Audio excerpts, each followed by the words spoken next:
Hi friends, it's Sarah from Ruffles and Rain Boots. Today on the channel, I'm going to share 3 Scarecrow Gnomes for some fall or autumn inspiration. Each of them was pre-recorded. Let's start with this standing Scarecrow Gnome. Hi friends, it's Sarah from Ruffles and Rain Boots, and today we're making a no-sew standing posable Scarecrow Gnome. He has a ton of cool details, and as always, if you would like to make him, just boop, stick around. As always, please like this video so I know you're here crafting with me. Now this guy is not tiny. He's 16 inches tall, made with the bubble gnome and a free boot pattern. You can get both of those links down below. To get started, I'm going to be using basic gnome making supplies, craft paper, some jeanish material, cottons, felts, fur, and a little hay bale. So you can get those at the Dollar Tree too. All right, so this fur is gorgeous. We're also going to need some dowels for the legs. So using the bubble gnome pattern, this is the only change I'm making. So on the hat, we're going to cut off the hook, but keep everything else the same. And why we're going to do this is because it just looks more rough and rugged. Now when you're gluing this up, leave holes. And I know that sounds weird, but if you leave a couple of holes, it's going to be so cool. Just make sure they're not directly across from each other because we need to have a little bit of structure to keep this up. So I'm just going to make this per the pattern except for those holes. And on the body, you're going to do the same exact thing that it calls out whether you're sewing or hot gluing. We're just going to attach it all right sides together and then flip everything out once the hot glue is dry. So I'm going to start with the hat, and you'll see here it's just going to come out really easily. Don't stick your finger through the holes. Alright, so I'm going to be adding a lot of details to that hat in just a second, but let's start with the body. So after I turn it right side out, I'm going to fill it with poly beads, mostly because I get them all over the place as well, mostly about halfway up, and then I'm going to finish stuffing that with poly fill. Now you can get this at any craft store or inside of any pillow. For the arms, I'm going to use a nice little cotton plaid here. I thought it was very farmy looking. I'm going to create 2 rectangles. The details are in the pattern, of course, but I'm not going to glue them all the way down. I'm going to leave about a 1/2 inch at the bottom so I can flip this up and create a nice even seam or hem. Now I know you could leave it, you know, all rough and tumbly, but I'm going to be using a little bit of straw in some places and I didn't want it to unfray. We're going to do that for the second arm as well. Let them dry and then turn them right sides out. So I'm just going to start with one end and then use my dowel or a pencil to help me push out the entire thing all the way through. If you're using the Dollar Tree foam rollers, you can just wrap the fabric around the roller. So I'm using the free winter booties pattern. That link will be down below, but I'm going to be using it a little differently. This has always been a load-bearing or a standing gnome booty. However, now we're going to use hot glue.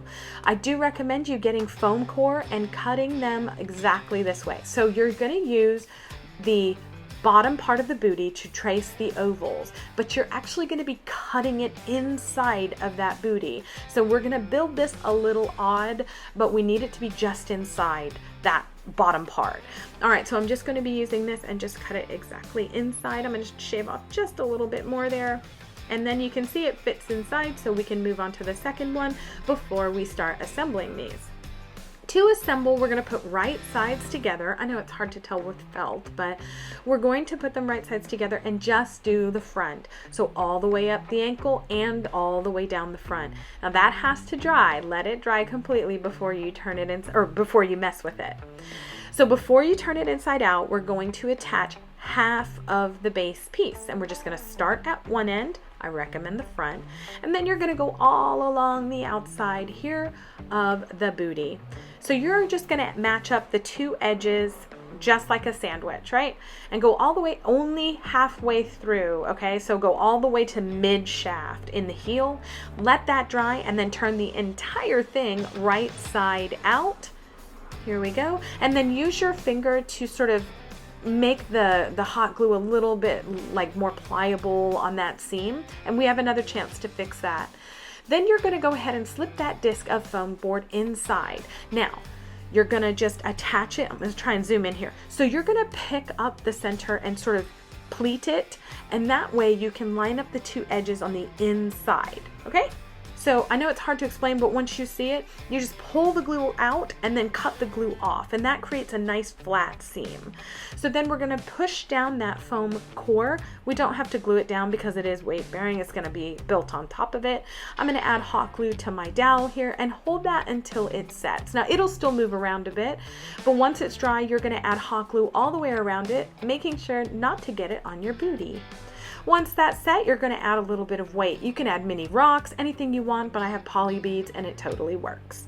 So we're gonna make sure those get distributed all throughout the inside of the shoe. And then we're going to use polyfill to stuff it all the way around that dowel. So you can see I'm pushing all this stuff in here. I'm gonna add a little bit more just to make sure my booties are even, but I wanna make sure that dowel is somewhat in the middle. See how that one little, it's like kind of off center. So I'm going to compare it to my other one and end up stuffing a little bit more polyfill so I can get the right, see, I can stuff it all the way in the front and then add a little bit more to make sure they're even. Oops, look, now you can see the side of what they look like too.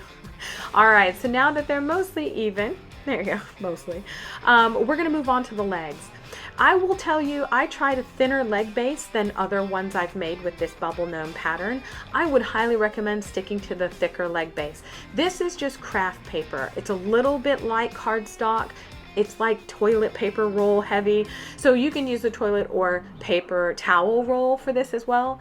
But you're going to want to create a tube of some kind. So I will tell you, I'll give you a hint. Watch, I'm going to stop this here and I'm going to show you. I could have gone wider with this tube.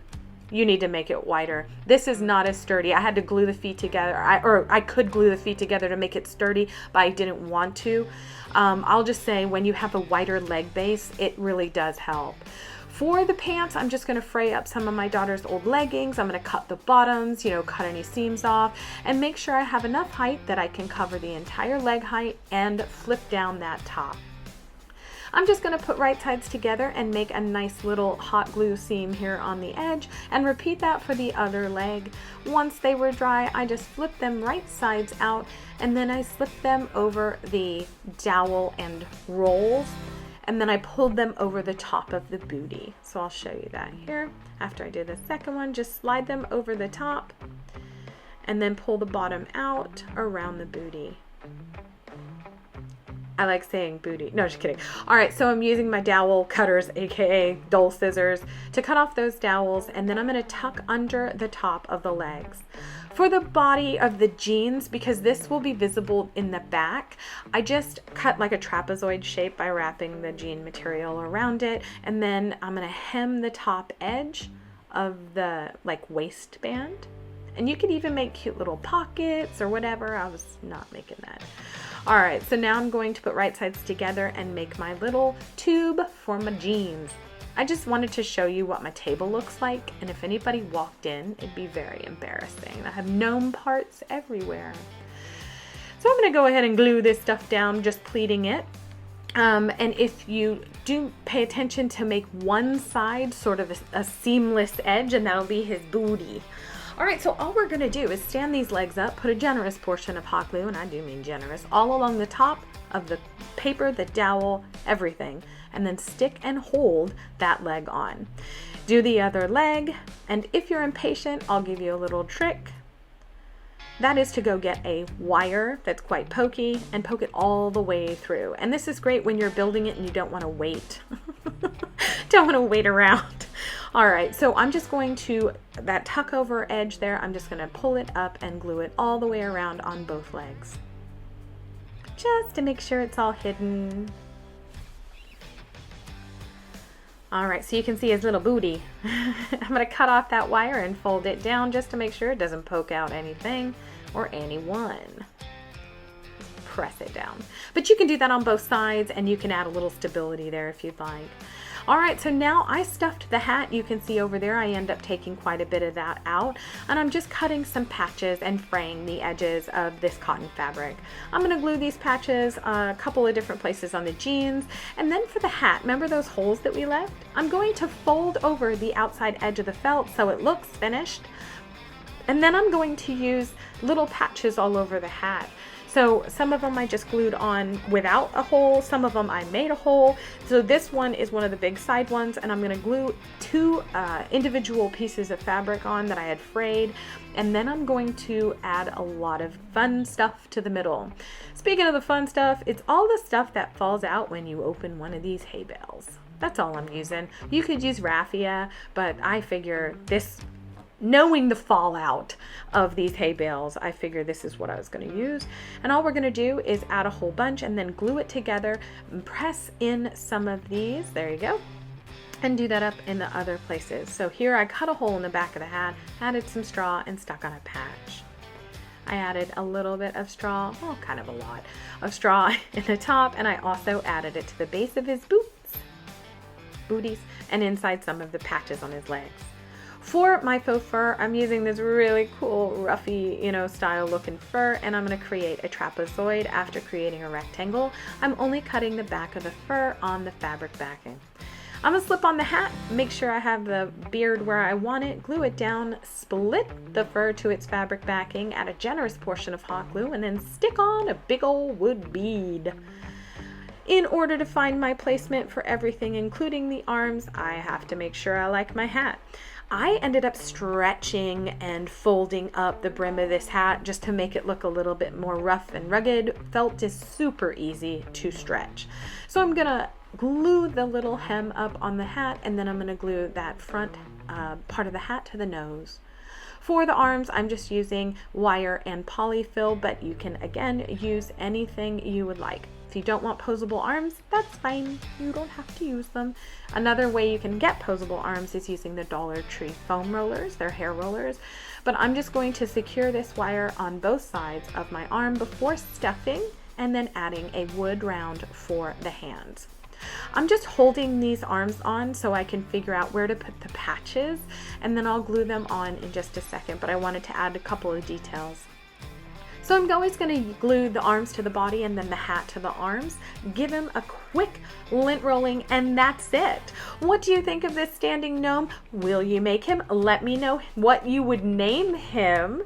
As always, get the premium and the free pattern below, and thank you so much for joining me. Please like and subscribe for more crafty fun. Next up is one of my all-time favorites, the Lovey. Hi friends, it's Sarah from Ruffles and Rain Boots, and today I am sharing one of my favorites, the Scarecrow Icelandic Lovey Gnome. You can sew, you can glue, but if you would like to make him with me, just boop, stick around. As always, please like this video so I know you're here crafting with me. Now, we're making this guy today. He is so much fun. I'm going to be sharing a few new details for this tiered tray size gnome. This is the Icelandic Lovey pattern. There are 7 hats, feet, arms, reversible hats even, so it's a really stocked full pattern. Okay, so I'm going to be using a little bit of felt, a little bit of cotton fabric, and burlap. I'm also going to be using regular gnome making supplies, a sewing machine or hot glue gun. We're going to be using poly beads to fill and polyfill to stuff. So as I mentioned, this is is both a sewing or a no sewn pattern. I've shared this in the 4th of July Icelandic Lovey gnome already. Okay, so for the hat, I'm going to use burlap because the body actually makes the structure. So I'm going to hot glue hem this. You can sew burlap, but I'm going to show you a little bit later why you shouldn't, or at least you should do some things before you sew it up. So speaking of sewing, I'm just going to take this and follow the pattern for the seam allowance and for the structure of the body. Once I have the body, I'm going to attach the base. Very simple. If you're new to sewing, just don't use white thread. I'm only using white so you can see what I'm doing. You're going to use a coordinating thread. So if you are sewing, this dart system is super easy to make. We're going to go from where the pattern indicates all the way out to the hemline. If you are if you are hot gluing, I have shared in detail how to make this seam with hot glue. It is in the 4th of July Icelandic Gnome Lovey pattern. Whew, that's a lot of words. All right, so we're going to set that aside and move on to the booties. These are specific to this pattern. You won't see these anywhere else. And the reason is you can use them as legs if you extend this leg part here, or you can use them as just booties and put them directly up against the body. So you'll see here, this piece is a little bigger than it needs to be, and that's just to make it easier to sew. We'll be trimming that off. Do pay attention to the pattern on how high to stitch up, because if you stitch too high, you won't be able to turn your little booties outside right. Ask me how I know. Okay, so you're just gonna do the other booty, and then if you want to make arms, also do that. Again, I'm not going to sew this because I want to show you some really cute things to do. All right, so before we flip everything outside right, we're gonna go ahead and trim up our booty. So yes, we're going to trim off the threads, but we're also going to trim all that bit on the outside bottom and the front of the shoe so that when we turn it outside right, it sits nice and flat. Be sure to roll those seams in between your fingers to make them sit better. You see how cute it is? It's super cute, but don't use white thread because it will show. If you do only have white thread, go ahead and take a color fast marker to your thread only, and it'll hide it just perfectly. All right, so I wanted to show you there, it's not all the way sewn up, and that's okay. So go ahead and redo the other booty, and go ahead and do the same thing, flip everything out, and be sure to poke out the tippy top of your body. As you can imagine, if you're not new here, we're going to fill it up. So I'm using poly beads, which do not absorb odor, moisture, attract rodents or anything, and then I'm going to stuff the rest of the body quite full with poly fill. You can use Dollar Tree pillows, you can use low-cost pillows from big box stores, whatever you can find. But it's cute, right? I'm just showing you the bottom there. Okay, so this part is optional as well, but I really think it always adds something, you know, little special. If you'd like to use a wire, you're going to be putting the wire inside the body for this one. It's built all in one. Be sure to turn down or loop over the top and bottom of that wire so it doesn't poke through as you've moved it around. And the last part for this little body piece here is just to sew it up, close it with hot glue.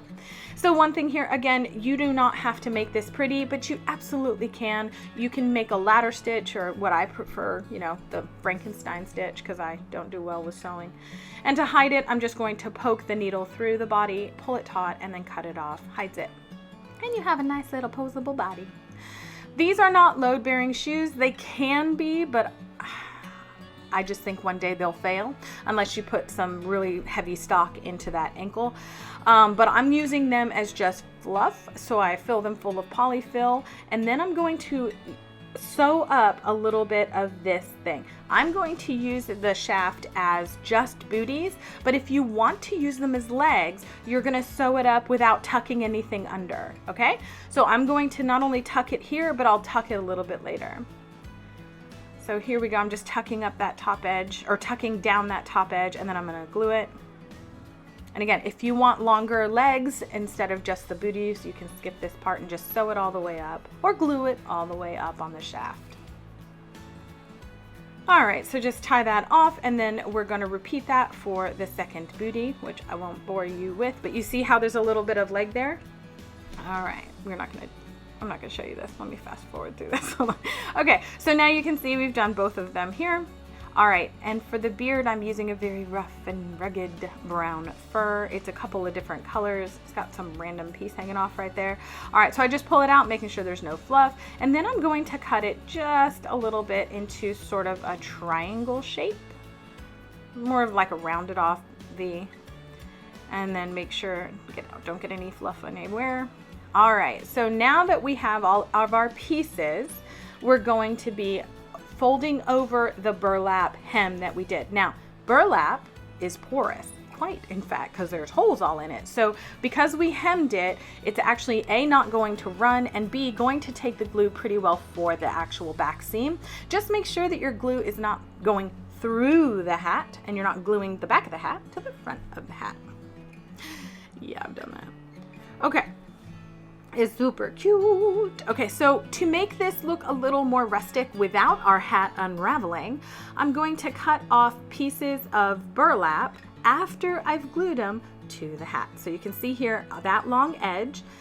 to get that long edge, if you're new to working with burlap, you just yank one of the horizontal pieces. It's like a little string, just yank that and it'll give you that nice little fringe. And so what I'm gonna do is I'm gonna glue this down, make sure it doesn't go anywhere, and then I'm gonna cut it off. It's super easy. But I like this because I've had to answer a lot of questions where people either bought someone's gnomes that had burlap and started to unravel, or makers saying, uh-oh, I have this problem, what do I do? This is how you solve that. And you can make as much fringe as you want by pulling off those horizontal pieces and without unraveling your hat. Okay, so I'm just gonna do that here on the top front of the hat all the way down that edge. And it looks really cute, by the way, if you don't make it all even, just FYI. So here I'm gonna just do the front. I would get your hot glue finger guards if you like fingerprints, because I did burn myself here. Shocker. I know. But you can see I'm just pulling off horizontal pieces to give it a little more fringe. Now I'm gonna test fit the hat. So I'm gonna do this. This is 1000% optional, but a little cut and a little window I think is gonna be adorable for a patch. You can always put patches on the top of the fabric, but I think with burlap, because you can make it all kind of rough looking, it's always cuter to put it on the bottom side. So what we're gonna do is just cut a hole in the burlap, kind of fray it just a smidge, and then we're going to glue down a larger piece than we need. And the reason we're gonna do that is because it's gonna give our burlap the ability not to fray beyond that glue point, right? So if you don't like the amount of fray, you can go and get the little cast off pieces and glue those right on the inside, and it looks like it's, you know, kind of rough and frayed, which is a whole lot better than it actually fraying, right? We don't want it to come undone. Okay, so I'm going to put it back on the gnome. I'm just using a little bit of hot glue for that one. I'm gonna put it back on the gnome, and then I'm gonna cut a couple more of these little windows, because I fell in love with the first one, if I'm being honest. So I draw all of my gnomes. Some of you know that. So I always like to do things that may be a little harder to do in crafting than they are in theory. And this is always one of my things, is I always like the rough look without actually unraveling anything. And so I needed to use it as much as I possibly could on this little guy, because it's perfect for it. And so I'm just gonna cut off any of the excess there. And I think the one at the top is probably my favorite. I don't know why, but I'm gonna cut another one here. I'm just gonna speed this part up so you don't have to, but I fell in love with this. I thought it was just the most fun thing ever. That one's my favorite. All right, so once you have that all done, make sure you're not gluing anything to each other. We're going to slip on the hat and then figure out where all of our pieces go. So here we are. We're going to put on our rather robust beard. You don't have to cut a huge beard. It does save on cost if you make a smaller beard. And then if you're using legs, it also will be nice to see those. I'm just using booties, which is why I'm using a very robust beard. All right, so I'm gonna move those out of the way and make sure I understand where my nose needs to be. So go ahead and split the fabric, or the fur to the fabric backing, add a generous portion of hot glue and glue on your nose, which can be a clay round, a wood round, a wood bead, a wood half round, pom-pom, pantyhose, stuffed with fluff, anything you would like for a nose. This one is clay. It's about 1 inch round. So I slipped the hat on, and I'm going to be sure to glue down my hat right to the tip of my nose, because that's just sort of the scrunch that I like. And I'm just going to position the hat. You can glue down the back of the hat as well once you have everything where you'd like it. So as I mentioned, I'm going to be even further tucking in these little shoe booty things so that I can have just short legs. Add a generous portion of hot glue all up in there, and then squish it into the body, and then squish it over there too. And guess what? You're all done. I love him. What do you think of him? Let me know in the comments below. Boop. And what's going to be really fun is, hey, why don't you guys name him? So I get asked all the time whether I name my gnomes. Sometimes I do, sometimes I don't. You let me know in the comments below. As always, thank you for being here. Please like and subscribe for more crafty fun. And finally, we have our newest pattern, the Axel gnome in the Scarecrow. Hi friends, it's Sarah from Ruffles and Rainboots.com. Today we're going to be making a new kind of Scarecrow gnome using the Axel pattern. Boop, if you'd like to make it, just stick around. As always, please like this video so I know you're here crafting with me. Now, I introduced this last week or the week before, and I wanted to get this fall guy out before I start sharing all of my Christmas guys and gals. So we're going to need fleece, the pattern, elastics, twine, and then scraps. Because I'm using denim, I'm actually going to make my quote scarecrow part out of burlap ribbon. So you can cut the pattern like this. Again, I'll put the link below, or you can get the pattern along with the plastic acrylic pattern pieces, which just make it cut it a little bit easier. That's the guy we're making today. And you can choose just the acrylic pieces or the pieces in the pattern, or you can just get the pattern from my shop. So we're going to cut every piece the way you'd like. Again, if you're using a non-stretchy or a woven fabric like I am today, you are going to want to follow the pattern for adjustments. I'm going to sew this, or I'm going to hot glue this one, but I think in the next couple weeks, I'll be sharing at least 2 that I have sewn. And again, the pattern calls for both sewing and hot glue assembly. So we're just going to set the body aside after closing up one vertical edge. And now it's time for the hat. As I mentioned, I'm using this non-woven, so it's a woven fabric, I should say, not a knitted fabric. So it doesn't have any stretch. Like there's no stretch in this at all. So what I'm going to do is kind of a long way around to do something. And the reason is because I didn't want to be working with tiny pieces on the beginning. And all I'm going to do is on the right side of the fabric, add a couple of little pieces. Now, if you still have feeling in your hands, you're going to want to use finger protectors or something, but you can see I'm basically just tapping down some burlap ribbon in small cuts. Like they're not even, they don't have to be even, and that's the point because I wanted it to look all raggedy. You can also use raffia, but I didn't want to glue on each individual piece of raffia because I'm really lazy. So now what I'm going to do is now I'm going to actually hem that jean just by folding it up. And then to get the look I want, I'm actually going to fold this piece back in. So again, you can use straight burlap, you can use linen, you can use anything, that muslin maybe, that you like to use to get the effect, or you can glue on individual pieces of raffia. I'm really lazy. If you have another idea for a cute scarecrow look, let me know down in the comments below. I just thought this was fun. I've never seen it done before.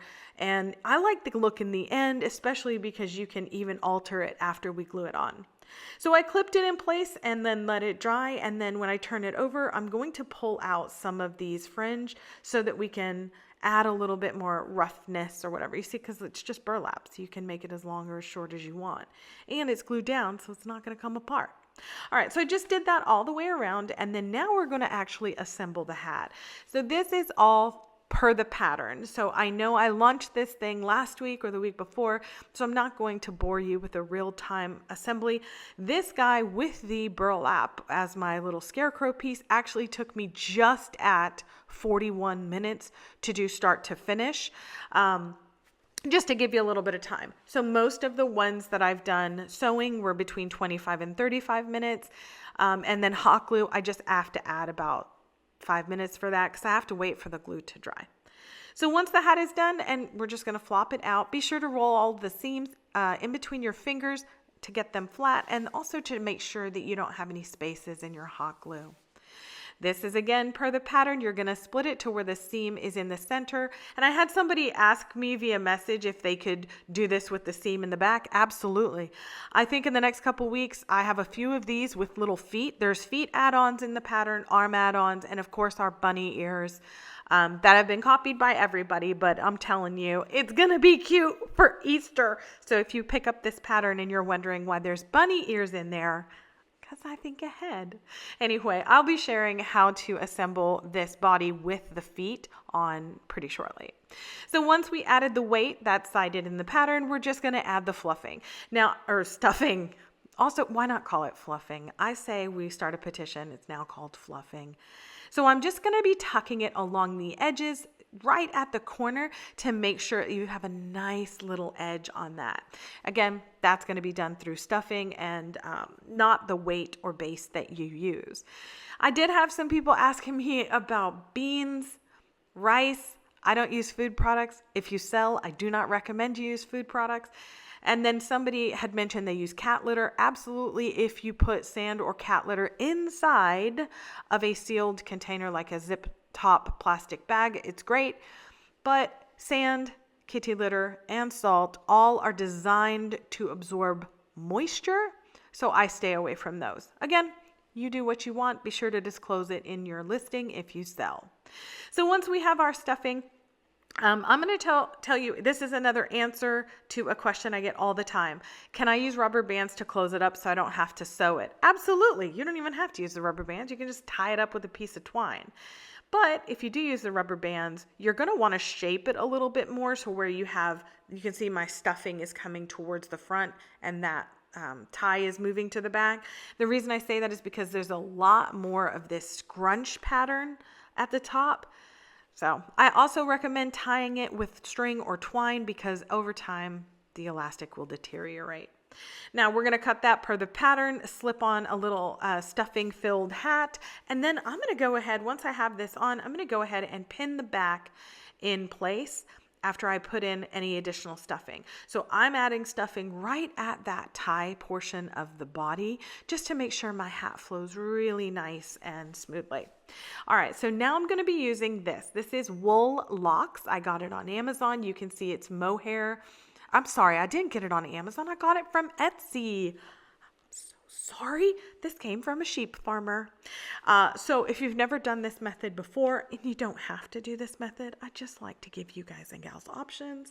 We're going to take tufts that aren't so pretty, and we're going to start with our needle felting needle. Now, we are going into stuffing through the fleece, and this needle has barbs to pull that through. It will affix itself. I did have somebody say they glued it on. Be prepared because the glue may break down over time when you're working with mohair or any kind of wool lock, but you can also do that. It'll also actually press it down a little bit more, kind of flattening it out. But all I'm doing here is putting a nice base layer on. If you do have a multi-point needle tool, use it. It's going to make it go so much faster. But like I said, the whole thing took me 41 minutes. It's not like it adds a ton of time. So you can see here, I'm putting all the ugly pieces, I'm layering it under the top if it's really ugly. And then what I'll do is make sure that's down and then add these little curly pieces. So this is going to be the front end, just kind of pretty part of it. And now we shape it. So you can add to each side. Again, you're just tucking it under the top layer. And then we can also add, after this part here, I'll add some more and you'll see. Once I have a nice base layer, I'm going to glue on the nose first. So I'm going to actually pull the pokey things out of the way so I don't stab myself. And then glue the hat down just in front. Again, it's already in the back. It's already, pinned down in the back. So I'm going to put this here. And then I'm going to build out the edges of the nose and then any curly pieces I want, just to add a little extra highlights. Now, I like the look of this, but you'll see me later, after I glue this down, I will even add one more bit of a curl to sort of bring the beard into a point at the bottom. That's the beauty of this stuff. You can continue layering it. You can even pull it out if you don't like the look and you want to make a change. I love this stuff. All right. And it gives it something aside from all the faux fur that we use. Really? Now it's time to just decorate, and I'm going to be using a piece of burlap with fleece on it. All I did was just glue onto a silicone pad, a little cut of fleece, and just glued that right to the edge. Now I did cut off the little edging piece of this jean shirt, and I'm going to glue that on just to add a little extra layer here. I try not to give anything away. You know, like I try to use all that I can. But I just glued that all the way around. And again, you can add something to the hat. You can add the arms. You can add the feet. I just want to show a couple basic ideas here in the beginning when I launch a pattern. So I had a little space there, added a bit of a curl, and look, he falls perfectly. Always do a drop test on your gnomes that are like this. But I'd love to hear what you think of this guy. Let me know down in the comments below. Also in the comments, you can get the pattern and the link to the acrylic pieces. Thank you so much for watching. Please like, please share, and please subscribe for more crafty fun. I would love to hear which of these was your favorite. Let me know down in the comments below. As always, thank you so much for being here. Please like this video, share it, and subscribe for more crafty fun.